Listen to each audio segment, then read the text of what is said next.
Hi, everyone. Welcome to the second presentation in the Sex Ed series for the DeKalb Reproductive Justice Campaign. My name is Naomi Bell, and I'm the Community Outreach Manager with the Feminist Women's Health Center of Atlanta.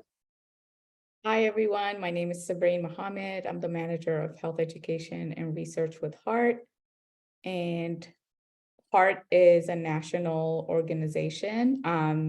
The mission of HEART is to promote sexual health, uproot gender violence, and advance reproductive justice by establishing choice and access for the most impacted Muslims. And we're hoping through our organization our vision is to live in a world where Muslims are safe and exercise self-determination over their reproductive lives in communities where they work, where they live, work, and pray in. The organization HEART is an actual acronym, and it's the 4 areas that we do our work. So our first umbrella is health education, advocacy, research, and training. And we work, a lot of us wear different hats. We are a team of 7 and we're nationally spread out. So yeah, we're looking forward to be part of this DeKalb campaign and this summer sexual health education series with Naomi. And the Feminist Women's Health Center is a local abortion clinic here in Atlanta in the South. We were founded in 1976, and we are a Black-led organization. In addition to our clinical services that offer comprehensive gynecological care, abortion services, and preventative care, we also have a robust outreach and advocacy department. And we've been serving folks in the area for over 40 years. Today's presentation is on reproductive coercion. It's building up on our RJ 101 presentation that we shared with you all last. And we're really excited to get into this topic with you all because Sabreen and I have found that there have often been different questions and conversations across the spectrum within community around this topic. And so we thought that it'd be a really great grounding as we build on our series with you all. Thank you, Naomi. And just to start off, this is a one conversation that we're having virtually together. We would love to invite you all as audience to give us feedback, comment on the videos, and share your thoughts. I think it's really important to make sure that, this conversation continues and we can build on and support each other in understanding what is reproductive coercion. So when we talk about reproductive coercion, it involves a behavior that is intended to maintain power and control in a relationship related to reproductive health. So this is exercised by someone who wishes to be who wishes or is in an intimate relationship, dating, married, intimate relationship with another individual. So when we look at reproductive coercion, it's considered a form of intimate partner violence, and it happens in heterosexual relationships and queer partnerships as well. As long as we really find, a power and control, imbalance in a relationship, there could be an evidence that there is some type of reproductive coercion. Again, reproductive coercion is characterized as the use of manipulation, intimidation, threats, or any acts of violence, whether it's physical violence, whether it's emotional, verbal, even financial violence in some situations is considered a reproductive coercion in relationships. So when we look at how reproductive coercion shows up and manifests in individual partnerships and relationships, we see that this shows up as pressuring someone to get pregnant. For example, pressuring a partner against their will to get pregnant by hiding contraceptives, withholding information to contraceptives and how to access contraceptives, or destroying contraceptives, specifically oral contraceptives. This shows up as a way of making them feel guilty and, telling the partner, if you love me, you would do this. If you love me, you would not take, contraceptives. If you love me, you would allow me to get you pregnant. And this really shows up in the communities that we work with, specifically when it comes to lack of education around sexual health and, how to stay safe and how to protect yourself. Thank you, Sabreen. When we think about contraceptives in terms of reproductive coercion, we have a list of examples of how contraceptives might be intercepted by someone's partner, and this includes hiding or throwing out contraceptives, neglecting to utilize a condom, ejaculation without consent. But we do want to highlight that beyond these physical examples, there are other ways in which one might experience reproductive coercion, and that looks like sometimes when we have served folks in our clinic, when I spent my time working in our clinic, we found sometimes folks would make an appointment for birth control or another service. And then their partner might try to intercept on the day of their appointment in preventing their access to care. Or this can also sometimes look like misuse of information, providing lack of translation for folks who might not be native English speakers who come in for an appointment and they're looking to get information on the best form of birth control, or if they're a good candidate, or further information around an abortion, and not always receiving that support from their partner, or receiving misinformation from their partner is another way that reproductive coercion manifests itself. And something that we find to be really important when it comes to this conversation, particularly around coercion, intimate partner violence, is consent. And so we have this small graphic here that says, "I love fries." And maybe if you folks have done some connection with like Planned Parenthood or other national orgs who utilize fries in their consent trainings, you've been familiar with the term, but it stands for consent being freely given, reversible, informed, enthusiastic, and specific. So this means that when one is engaging with their partner and giving consent, that they can give or reverse their consent, and that they're very clear and specific on what it is they're consenting to, in addition to it being something that they themselves freely give and are enthusiastic about. And I think that it being informed is also a really important foundation, because in order for someone to consent to something, it's important that they understand what it is they're consenting to. And we have a few examples listed here around how someone might control and pressure someone in decision making. And so sometimes that looks like a physical threat or an emotional threat if someone chooses to remain pregnant or have an abortion, depending on the situation that they're in, or pressuring someone to terminate a pregnancy, have an abortion against their will, or physically assault someone. And so we have a few physical examples listed here, but we do want to highlight that this does not just manifest itself in a physical way, it also does in an emotional manner. And so Sabreen mentioned earlier, if one ever finds or observes that there's really an imbalance in power around decision making, that's oftentimes a red flag in terms of reproductive coercion, even if the particular circumstances don't fit all of the examples or questions that we have. If that imbalance is experienced or observed, then that raises some questions that one would find to be important to ask. Yeah, and in terms of asking questions about reproductive coercion and how that dynamic shows up in relationships, we really think it's important to kind of ask yourself in what ways has a partner ever removed condom during sex, either by claiming it was broken or they just wanted to remove it to experience, sex that, is not inhibited by condom use.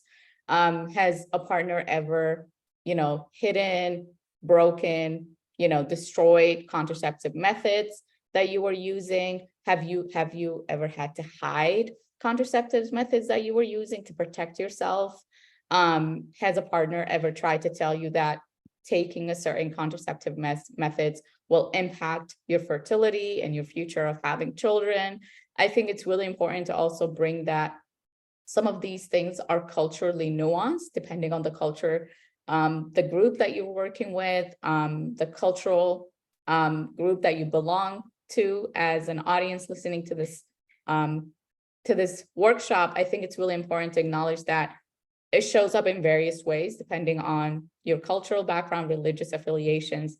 But in the work that we do at Heart, we really acknowledge how reproductive coercion shows up as a manifestation of spiritual abuse. We find that in a lot of religious communities, religious scriptures are used as a way of, again, power and control imbalance in relationships, where one partner tends to always, use scriptures, and this is, in alignment with the larger societal and the cultural backgrounds that really supports that abusive partners, ways of utilizing the scripture to dominate over the partner.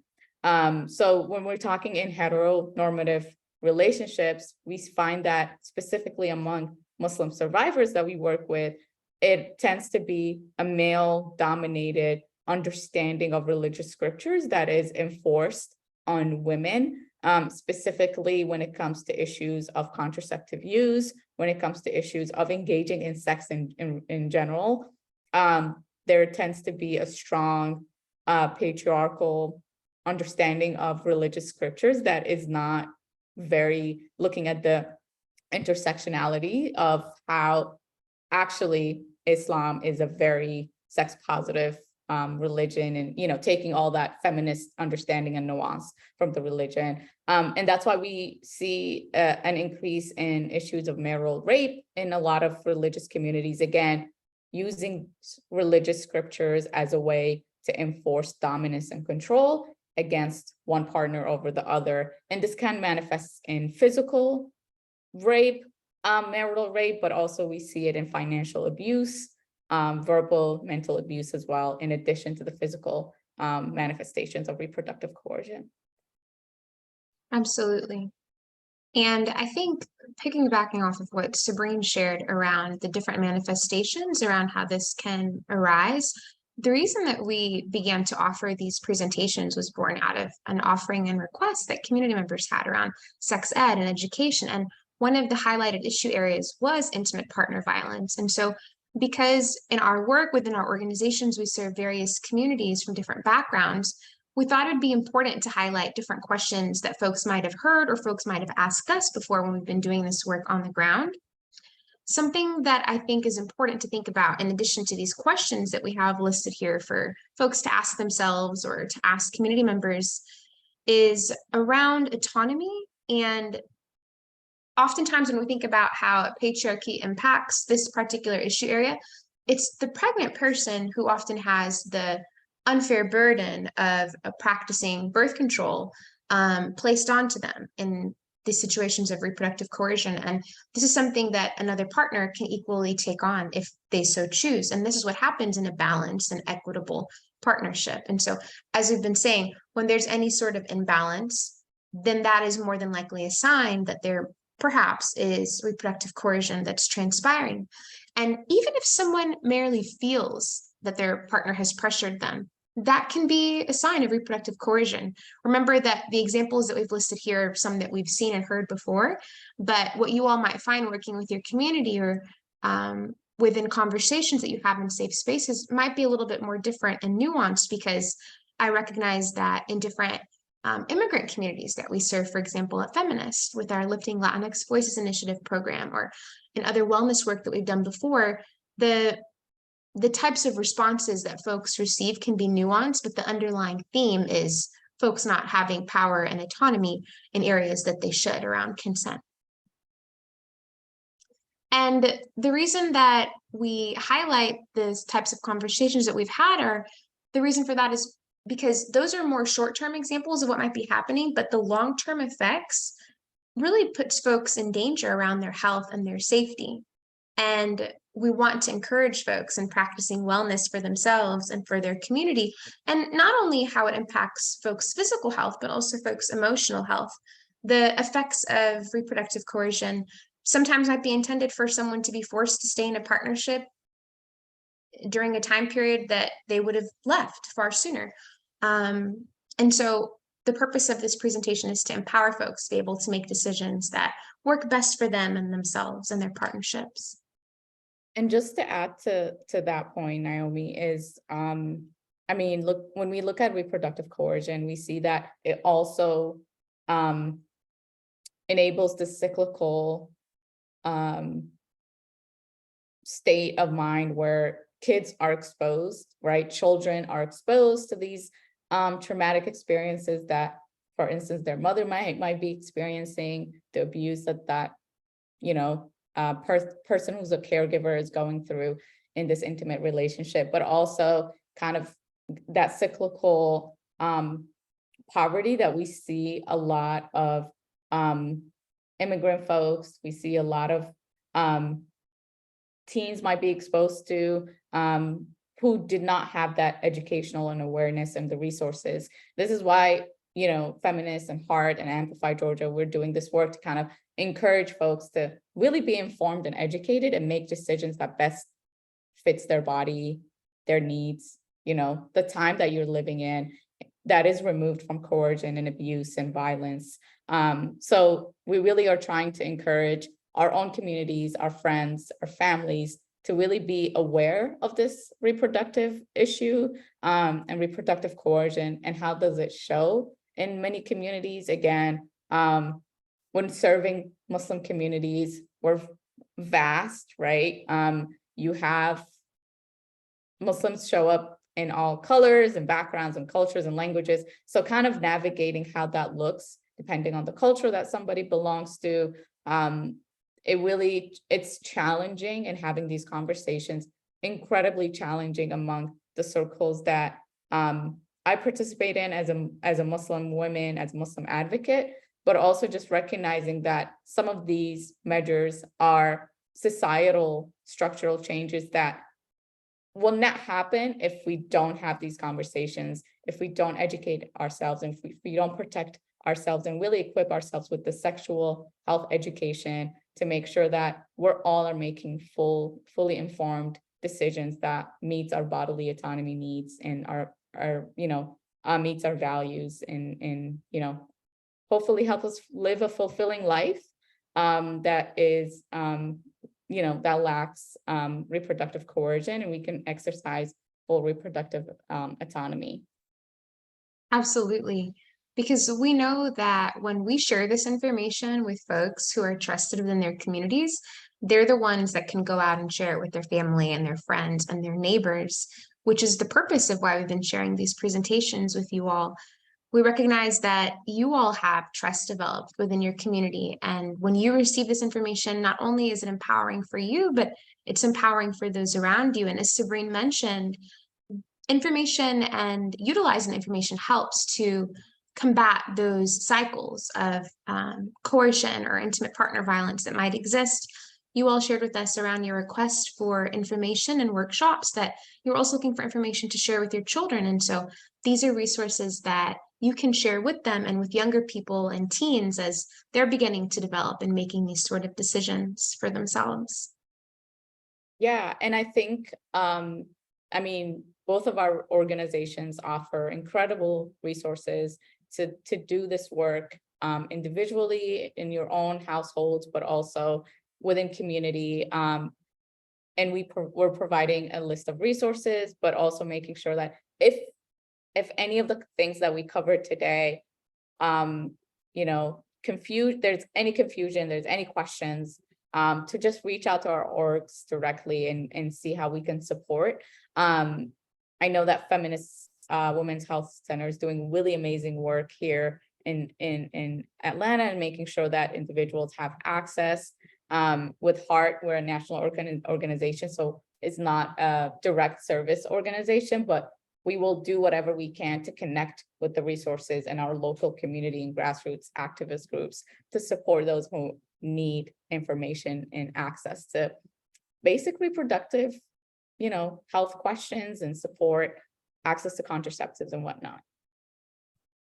Thank you so much, Sabreen. Something that we want to highlight when it comes to thinking about the resource list that we'll share out with you all is that we have a YouTube video that will be included if you all are looking for a little bit more information that we've utilized in workshops around this topic before, developed by Stanford University. And we'll also have a referral list connecting to a few different community partners throughout the area that can provide support with intimate partner violence and information around the Feminist Women's Health Center and our clinic offerings, as well as Heart's offerings.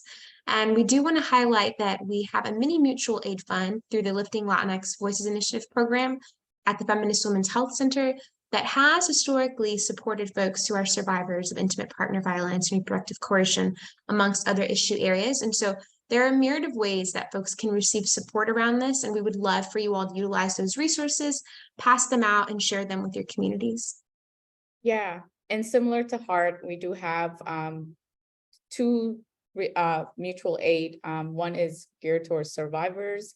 So our Survivor Care Fund, it looks into supporting individuals that are seeking to remove themselves from abusive situations, whether it's, sexual violence, domestic violence, and whatnot. And then the other one is Reproductive Justice Fund, which looks into supporting individuals seeking out all kinds of reproductive health needs. Unfortunately, the fund doesn't cover cost for abortion, but it will cover costs around childcare, lawyer, anything that you might need to help with you getting that abortion that you need. So just reach out to Heart and we will connect you with all the funds. That's great to know. And if you are local to the Atlanta area, the Feminist Women's Health Center not only offers comprehensive abortion care, but there's also funding assistance available for abortion and also sliding scale assistance available for wellness services if that is something that folks are in need of. Thank you so much for joining us, and please stay tuned for our next presentation. Thank you.